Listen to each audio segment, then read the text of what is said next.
Hello, my name is Cornelius Smith. Today I'll be giving a presentation of a conduct disorder.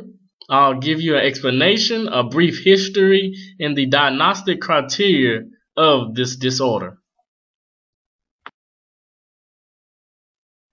Conduct disorder is identified as a childhood disorder in which the child repeatedly violates the basic rights of others, displaying aggression, and sometimes destroying others' property, stealing, or running away from home. At least 10% of children in today's society qualify for this disorder. Back in 2010, the U.S. Department of Justice found an increasing rate of at least triple the amount of teens or youth going to jail based on conduct behavior. Individuals that may have a conduct disorder will have symptoms of being physically aggressive, skipping school, shoplifting, running away from home, committing crimes like armed robbery, rape, homicide, and even forgery. A brief history on conduct disorder. It usually occurs between the ages of 7 and 15, and boys are being diagnosed more than girls, although girls' rate has increased over the years. Conduct disorder involves children having a severe problem of controlling their behavior choices and patterns. I will explain typical behavior problems you can find in individuals with this disorder, also the prevalence that is had in our society. Research indicates that more than 80% of individuals who develop conduct disorder was first diagnosed with oppositional defiant disorder. Oppositional defiant disorder is another childhood disorder where a child will argue with adults, and you can look at it as a more verbal form of conduct behavior. It is similar to the conduct disorder, but conduct disorder should be looked at as a more severe problem because it deals with physical harm. Also, the research indicates that more than one-third of children have ADHD alongside with conduct disorder.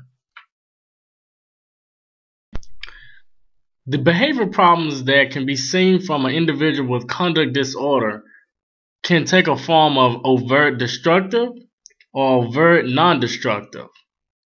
Individuals for overt destructive will display aggression and confrontational behaviors, such as physically harming, as shoving someone, pushing someone.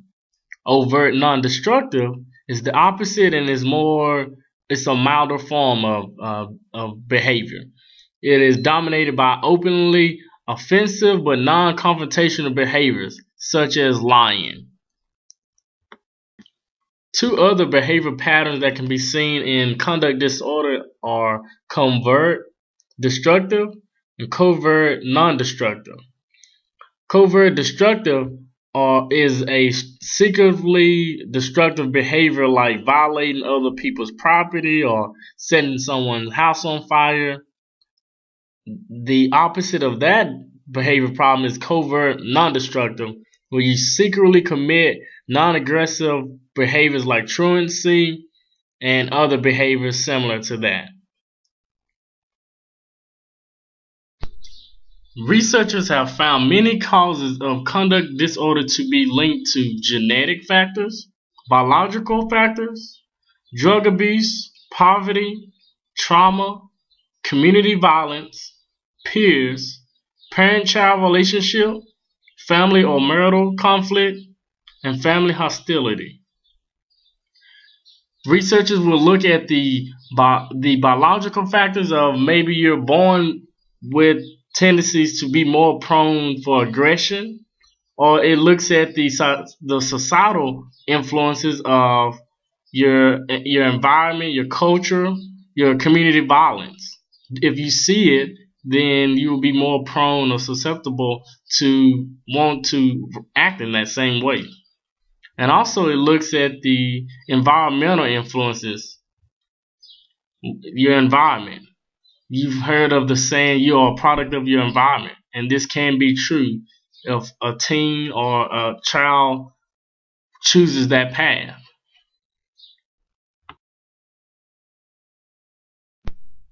Individuals who are believed to have a conduct disorder will have to pass a diagnostic criteria checklist from our Diagnostic and Statistic Model 4, which is actually become a new edition 5 later this year.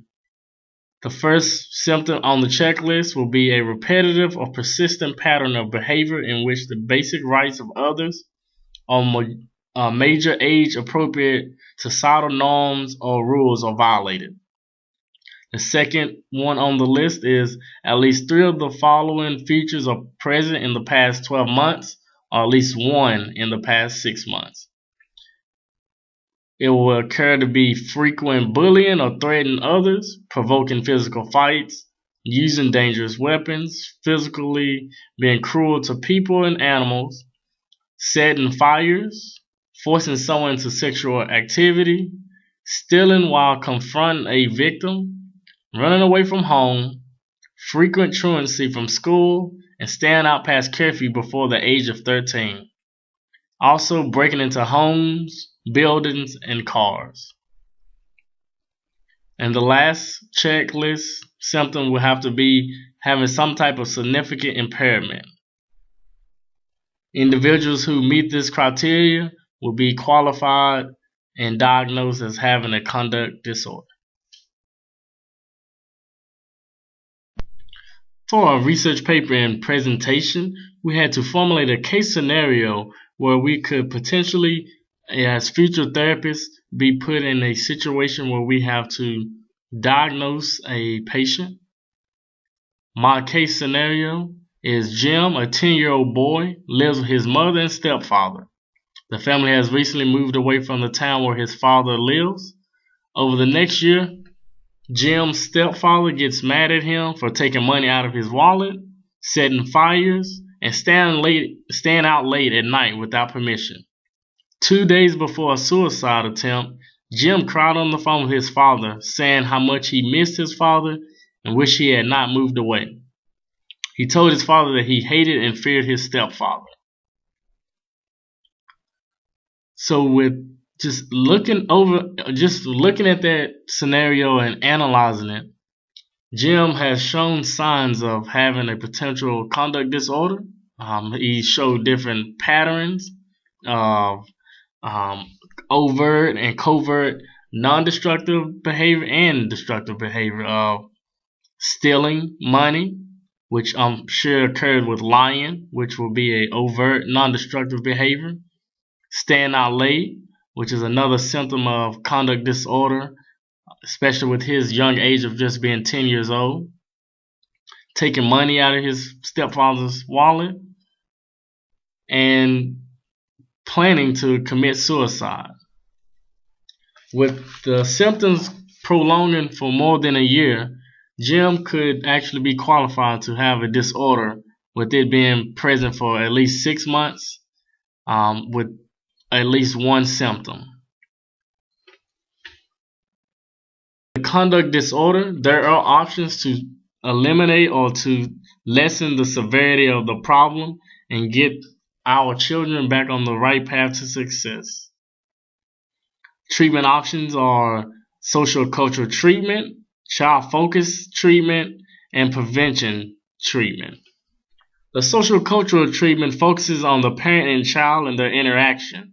That's where the parent and the child will focus on either the conflict they may have between each other, the family conflict within the whole family system, and try to learn how to communicate better with each other and have Jim, in particular in this scenario, get back to making better choices and not committing crimes. Another treatment option for a conduct disorder patient would be a child-focused treatment, where you will teach the child to have better problem-solving skills. Also, if the problem continues to happen, and recently drug therapy has become common for children with conduct disorder, similar to ADHD. And also, children are able to have group therapy where they will be along with other children like themselves. And the last treatment option for conduct disorder would be prevention. Prevention is actually one of the first treatment options you want to have for any psychology problem, any life problem. You want to prevent it before it actually happens. But in this scenario, the behavior choices have happened, so prevention will be good to have alongside, but it probably would not be the main focus. For Jim case, I would recommend the social culture treatment alongside with the child focused treatment because I believe you do have an input on the choices you make at any age, especially when you get older. I believe it's more it's more of your choice to make the older you get. And with Jim being 10, he has have to take responsibility for his actions. But it is not his entire fault of maybe the reason why he's choosing to do what he's doing. I believe he's acting out. He doesn't like that he had to move away. There is a different family system now. His mother and stepfather together, and he no longer lives with his father. If that was his main support system or his main parent relationship the strongest, then it can damage his relationship problems and cause him to do problems that he's doing now. So the social culture treatment will actually help him and his mother and stepfather and father if he participates in learning how to accommodate to Jim's new needs.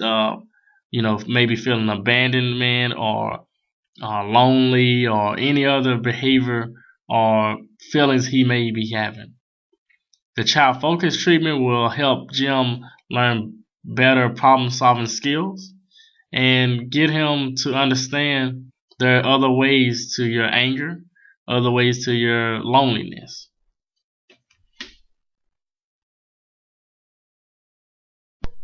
There could be potential complications with the prescribed treatment for Jim. What if he did not? What if his parents, being his stepfather, who he has the main issue with, did not want to participate, or his mother, or all three together? That could hinder Jim from progressing into the right direction. Also, Jim's younger age and his ability not to fully understand everything and feeling like it's him against the world may be a complication. You just have to be prepared as a therapist for any situation and let the client and his family know that you're there to do the best you can in getting them the best and effective resource for them, for the disorder, for them as an individual. I hope you've learned a little bit more about the brief history, the explanation, and the diagnostic criteria of what conduct disorder entails. It is a disorder that is becoming more and more prevalent in the United States and throughout the world, as you can see with current TV shows like Scared Straight, any of the jailmates or jailhousing TV shows that have teens going in and having to stay overnight or a week in the jail cell to see what their behavior can actually lead to.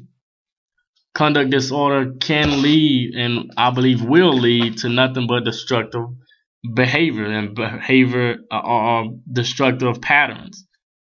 As mentioned earlier, with covert or overt type of behaviors.